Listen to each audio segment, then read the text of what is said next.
आपण पाहताय महाराष्ट्र खबर न्यूज। या बातमीचे प्रायोजक आहेत श्री गणेश ज्वेलर्स अँड सराफ हडपसर पुणे।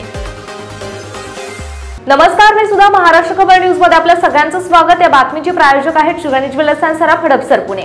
3 तरुणींना मारहाण करणाऱ्या महिला पोलीस कॉन्स्टेबलने अखेर हात जोडत माफी मागितली आहे। लातूरमधील एका चौकात ट्रिपल सीट प्रवास करणाऱ्या युवतींना अडवून चांगला चोप देण्याचं काम या महिला वाहतूक पोलिसांनी केलं होतं। या घटनेचा व्हिडिओ व्हायरल झाल्यानंतर समाज माध्यमांमध्ये उलटसुलट प्रतिक्रिया येऊ लागल्या। त्यानंतर वाहतूक शाखा कॉन्स्टेबल यांनी हात जोडून माफी मागितली आहे।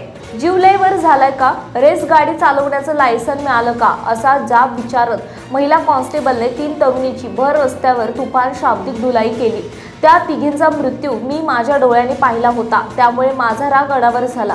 मी त्या मुलींना आणि तिच्या कुटुंबियांना जे बोलले त्याबद्दल मी माफी मागते, असंही मुसने यांनी म्हटलं। बेफाट स्कूटी चालवणाऱ्या 3 तरुणींना महिला पोलीस कॉन्स्टेबलने अडवलं होतं, त्यानंतर शिवीगाळ करत बडवलंही होतं। मात्र वाहतूक पोलिसांनी अशा प्रकारे मारहाण केल्यामुळे या घटनेवर समाज माध्यमातून उलटसुलट प्रतिक्रिया आल्या। त्यामध्ये बहुतांश नेटिझन्सने महिला पोलीस कॉन्स्टेबलवर प्रखर शब्दात टीका केली होती। त्यानंतर आता प्रणिता मुसने यांनी हात जोडत माफी मागून हा विषय संपवलाय। लातूर शहरातील अंबाजोगाई रोडवर वाहतूक नियमांचे उल्लंघन करत 3 मुली स्कूटीवरून भरधाव वेगात जात असल्याचं कर्तव्यावर असलेल्या महिला कॉन्स्टेबलला निदर्शनास आले।